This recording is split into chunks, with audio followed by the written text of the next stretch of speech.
За сайн байцгаана уу? Өнөөдрийнхөө бичлэгээр өөрийгөө бусдтай харьцуулах талаар ярилцсанаа. За хүн болгон их бага хэмжээнд өөрийгөө бусдтай харьцуулж идэг. За ингэж харьцуулт хэтэрхий их хийснээрээ бид нэр бусдаас өөрийгөө үн цэнгүй тийм за би нэг л дутуу байна да, болоогүй байна да гэсэн мэдрэмжүүдийг авч өөрийгөө өгөөсгөх тэр өгөөсгөл рүү хөтөлж идэг байна. За тэгээд яг одоо ингээд бодоод үзэх юм бол сошиал дээр, ялангуяа Instagram дээр тийм надаас босоод бүхэл хүмүүс турхай, мөнгөтэй, за амжилттай тийм сургууль амжилттай төгсөн, ажилдаа дэвшил гаргасан, бизнес амжилттай явж байгаа, хайрлагдсан харагддаг.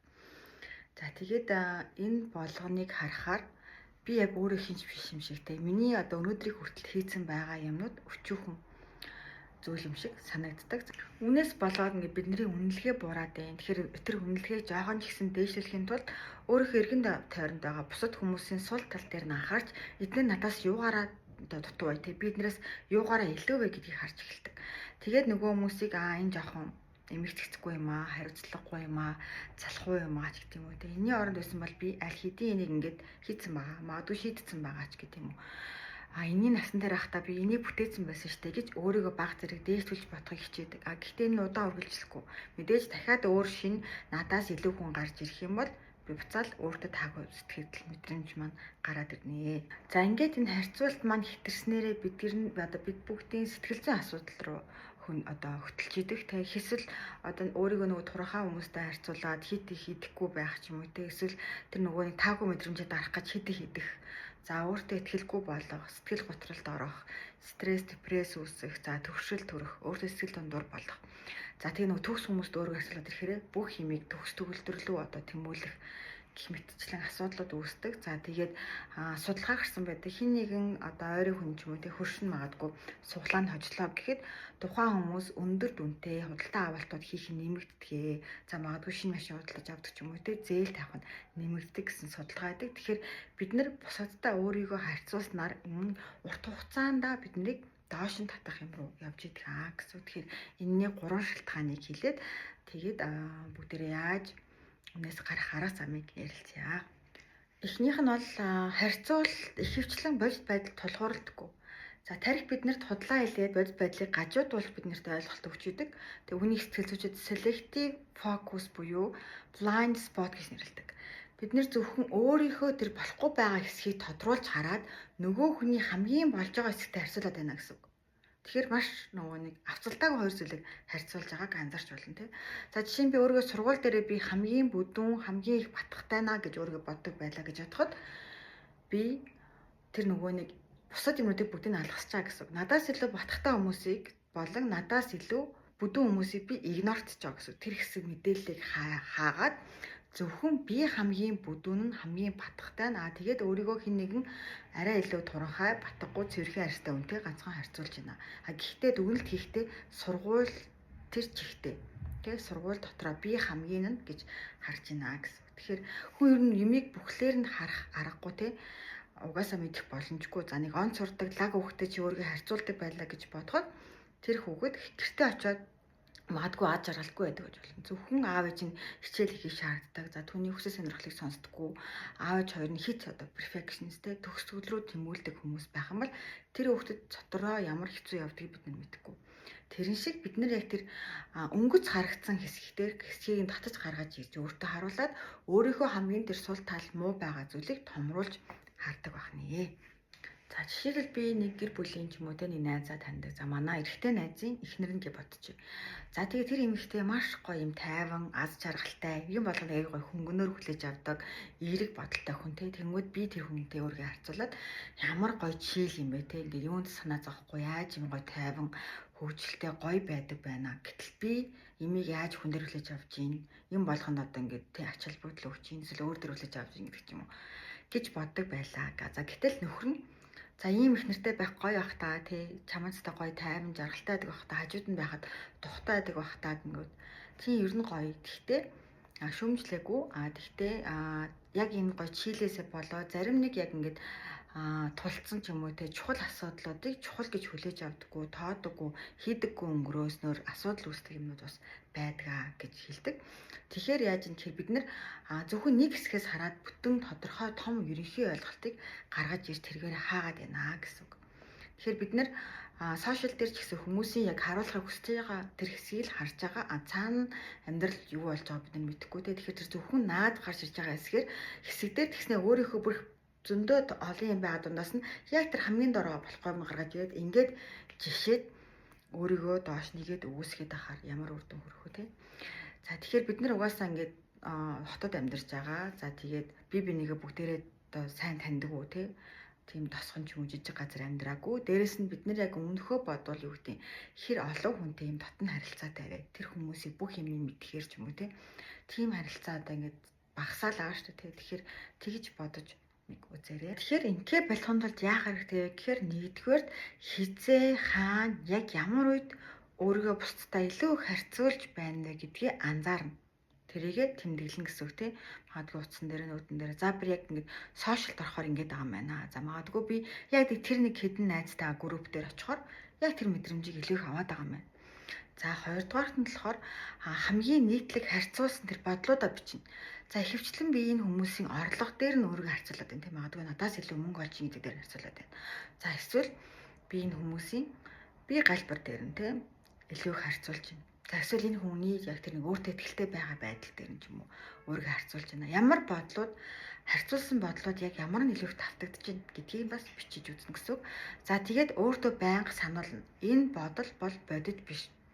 Миний харьцуулалт буруу. Миний тарих тэдний сайн, миний муу талыг төвөөлгөж надад харуулж байна. Би энэ хүнийг бүрэн мэдэхгүй. Тийм болохоор бүрэн дүгнэж харьцуулах боломжгүй гэдгийг өөртөө байнга сануулаад за энэ 3 юмыг яг нэг 3 хоног чадвал 7 хоног бүр яг тогтмол өөрийгөө сайн анзаараад үзээрэй.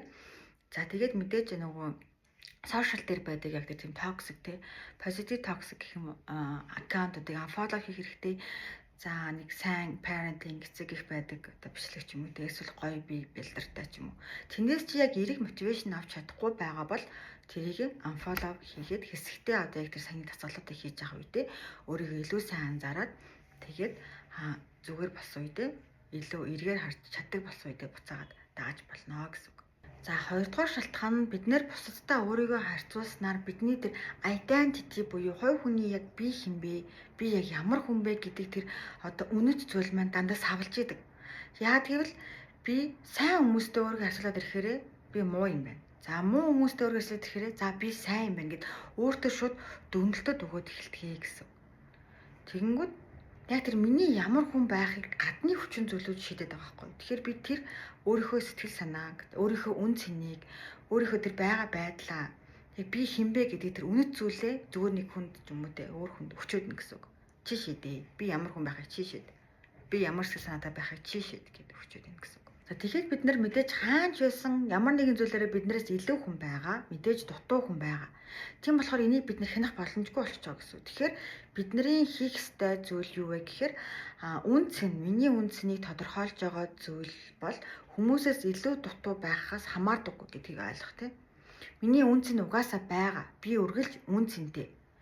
Миний амьдралын тэр би өөрийгөө дүгнэхтэй. За би хаана явж гин чуран дараа те өөрийнхөө хүсэж байгаа хүн байж чадчихэв нүг гэдг нь болохоор би одоо нэг энчээ те өөрийгөө нэг төсөөлсөн айдиал хүн байгаа штэ. За би нэг ийм хүн болчихвол би нэг ажралтай өөрийгөө сайн хүн гэж дүгнэх гээд байна. Тэр хүн.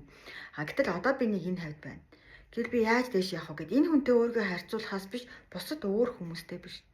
Ингэх юм бол чи тэр үн цэнтэй хэвээрээ байгаа. Дээрэс нь тэр үн цэнтэй зүйл рүүгээ ойртож байгаа. Чамд хугацаа хэрэгтэй гэдг нь чамд тайвшруулна. Тэр чиний тэр identity чинь савлахгүй гэсэн үг. Чиний үнэт зүйл савлахгүй. Яг энчээ байгаа. Би одоо энчээ. Гэхдээ одоо одоохондоо очиагүй байж болох ч гэсэн би очиж байгаа, тэмүүлж байгаа.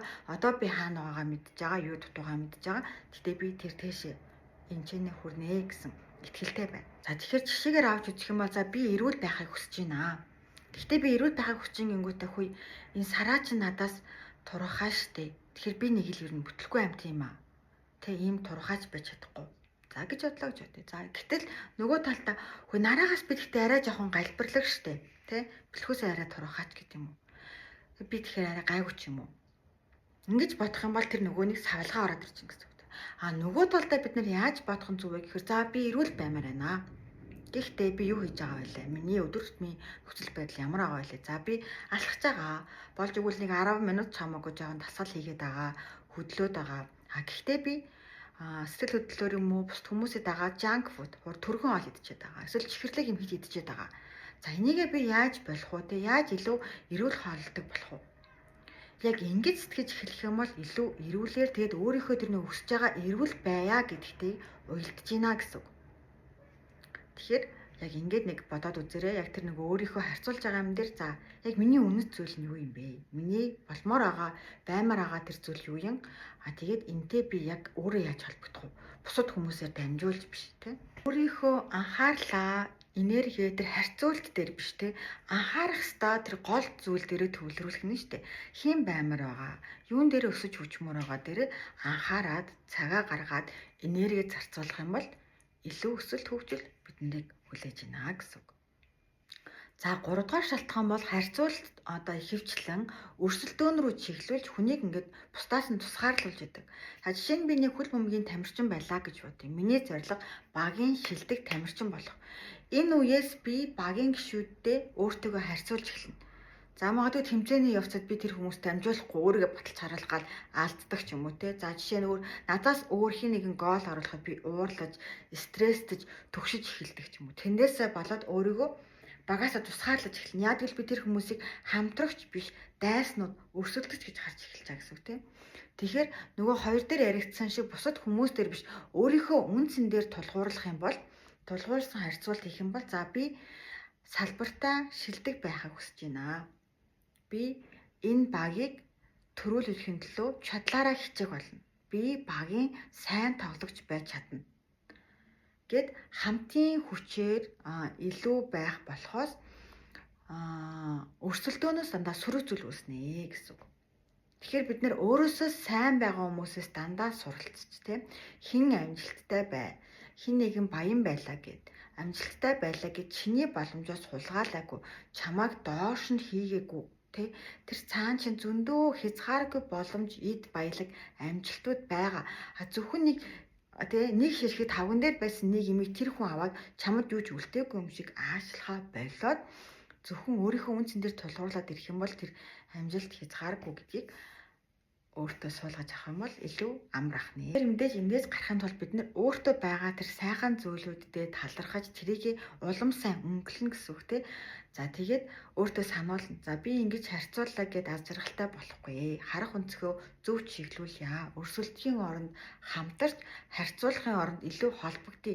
За тэгээд хэрвээ чи өөрийгөө үнэлдэггүй, өөртөө итгэдэггүй бол бусад хүмүүсийн амжилт чамд тухгүй чи дутуу юм шиг мэдрэмжийг төрүүлнэ. Харин чи өөрийгөө үнэлдэг, өөртөө итгэдэг бол бусад хүмүүсийн амжилт чамд итгэлтэй, мотивашн, инспирэшн болно. Энэ хүн ингэж чадж байгаа юм чинь надад ч гэсэн боломж байна.